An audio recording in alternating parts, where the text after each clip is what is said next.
కవిత out, next target హరీషేనా?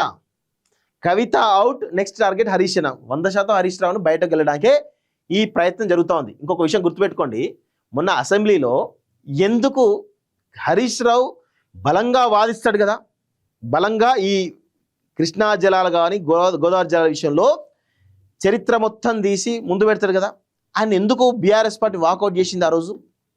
Harish రావును మాట్లాడినాక ఎందుకు గుంతుకోవడం జరిగింది? దీని వెనకాల ఉన్నటువంటి కారణం ఏంటిది ఒకసారి ఆలోచించండి.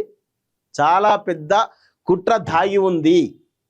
అది అనుకుంటున్నాం కదా, బీఆర్ఎస్ పార్టీ ఇక బీఆర్ఎస్ కాంగ్రెస్ బీజేపీ కలిసి టార్గెట్ చేసిన ఒక ఎత్తు అయితే, ఇంకొక విషయం ఏంటంటే ఇందులో హరీష్ రావు టార్గెట్గా జరిగింది. కేసీఆర్ చాలా స్పష్టంగా చెప్పడం జరిగింది, హరీష్ రావు నేను వాదిస్తా, నేను అసెంబ్లీలో ఉండి మనం కొట్లాడాలంటే ఏ పిక్చర్ నీకేం తెలుసురా, నేను చెప్పిన మాట చేయి అని వార్నింగ్ ఇచ్చిండు హరీష్ రావుకి కేసీఆర్. అందుకే ఈరోజు బీఆర్ఎస్ వాకౌట్ చేసింది. దానిలో బ్లేమ్ అయింది ఎవరు? హరీష్ రావు బ్లేమ్ కాలే, సార్ కేసీఆర్ బ్లేమ్ కాలే, హరీష్ రావు ఎక్కువ బ్లేమ్ అయిండు. పొమ్మని లెక్క పొగబెట్టే ప్రయత్నం, ఆల నరేంద్ర మొదలు ఈటల దాకా బహిష్కరణ పర్వం. ఈ మధ్య కవితను పంపిన వైనం, పార్టీలో కీలక నేతగా ఎదిగితే గెంటేయడమేనా? తర్వాత హరీష్ రావు వంతేనంటూ జోరుగా చర్చ. శాసనసభలో డిప్యూటీ ఫ్లోర్ లీడర్ హోదా అయినా కూడా ఇరిగేషన్ పై మాట్లాడకుండా స్కెచ్, ఒక్కరోజు బహిష్కరించకుండా సెషన్ మొత్తం వాకౌట్ వెనుక కుట్ర అంటూ చూస్తా ఉన్నాం. కవితగా పార్టీ పెడితే ఈయన కూడా బయటకు వచ్చి, ఈయన గెంటేసి బయటకు వచ్చి పార్టీ పెట్టగలుగుతాడా అనేది ఇక్కడ పెద్ద బిగ్ క్వశ్చన్ మార్క్. సో అందుకే ఇదంతా ఒక గూడు పుటాని చాలా పెద్ద ఎత్తున నడుస్తున్నట్టుగా కనబడతా ఉంది. కానీ తెర వెనుక చాలా పెద్ద రాజకీయం నడుస్తుంది మిత్రులారా, తెర వెనుక చాలా పెద్ద రాజకీయం నడుస్తుంది.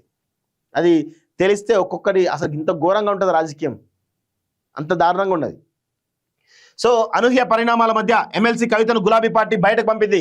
కేసీఆర్ సొంత బిడ్డ అయినా కూడా సస్పెండ్ చేసి గెంటేసింది. అయితే నెక్స్ట్ టార్గెట్ మాజీ మంత్రి హరీష్ రావే అని జోరుగా చర్చ జరుగుతున్నది. పార్టీలో ఎవరైనా కీలక నేతగా ఎదిగినా కేసీఆర్ తర్వాత ఫలానా అనే ప్రచారం జరిగిన టార్గెట్ కావడం ముందు నుంచి జరుగుతున్నదే విమర్శలు వినిపిస్తున్నాయి. గతంలో జరిగిన ఘటనే ఇందుకు ఉదాహరణ అని రాజకీయవేత్తలు అభిప్రాయం వ్యక్తం చేస్తున్నారు. పార్టీలో కేసీఆర్ తర్వాత మరొకరు ఉండొద్దని, అలా ఉంటే ఆయనకు నచ్చదని ఆరోపణలు ఉన్నాయి. హరీష్ రావుకు మాస్ లీడర్ గా పేరు ఉండడంతో పాటు అన్ని వర్గాల ప్రజలు సైతం ఆకట్టుకోవడం, వారితో మమేకం కావడం తెలుసు. దీనికి తోడు మామూలుగానే రాజకీయ ఎత్తుగడలు వేయడంలోనూ దిట్ట. ఇదే సమస్యగా మారినట్టు సమాచారం. కవిత మాదిరిగా హరీష్ ను కూడా త్వరలోనే పార్టీ బయటకు పంపుతారని తెగ మాట్లాడుకున్నారు. గతంలో ఎన్నో ఉదాహరణలు అంటూ చూస్తున్నాం. 2001లో టీఆర్ఎస్ పార్టీని స్థాపించిన తర్వాత నాడు హైదరాబాద్ లో కీలకంగా ఉన్న ఆల నరేంద్ర పార్టీలో చేరారు. ఆ తర్వాత కీలకంగా పనిచేశారు. అయినప్పటికీ కేసీఆర్ ఆయనకు చెక్ పెట్టారు. ఆ తర్వాత ఒక పార్టీలో ఎవరైతే కీలకంగా పనిచేసి మంచి గుర్తింపు పొందుతున్నారో తెలియగానే వారిపై వేటు వేస్తూ వచ్చారు. విజయరామారావు, కేకే మహేందర్ రెడ్డి, విజయశాంతి, గాదే ఇన్నయ్య, చంద్రశేఖర్, జిట్టా బాలకృష్ణారెడ్డి, ఈటల రాజేందర్, తాజాగా కవిత, ఇలా అందరూ సస్పెన్షన్ కు గురయ్యారు. పార్టీలో ఉండి ఎవరైనా సిద్ధాంతాలు వ్యతిరేకించినా, తప్పని చెప్పినా, స్వతహాగా ఎవరైనా రాజకీయంగా ఎదుగుతున్నా వారికి కేసీఆర్ చెక్ పెట్టడం ఆనవాయితీగా వస్తుందనే విషయం తెలుస్తోంది. దీనిలో భాగంగానే నెక్స్ట్ టార్గెట్ హరీష్ రావు అని తెలుస్తా ఉంది. 100% హరీష్ రావును బీఆర్ఎస్ పార్టీ నుంచి బయటకు గెంటి వేస్తారు.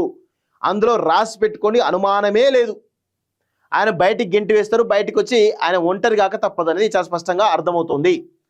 సో కేసీఆర్ ఆదేశాలతోనే బీఆర్ఎస్ పార్టీ ఎమ్మెల్యేలు శాసనసభ సమావేశంలో 2 రోజులు వాకౌట్ చేశారు. అసలు ఎందుకు వాకౌట్ చేశారు, చేయాల్సిన అంత అవసరం ఏముంది అనే ప్రశ్నల చుట్టూ ఆరాతిగా దీని వెనుక పెద్ద కుట్ర ఉన్నదని ప్రచారం ఊపడుతుంది. మూసీ ప్రక్షాళనపై సీఎం రేవంత్ రెడ్డి మాట్లాడిన తర్వాత హరీష్ రావు మాట్లాడే ప్రయత్నం చేశారు. కానీ స్పీకర్ మైక్ ఇవ్వలేదు.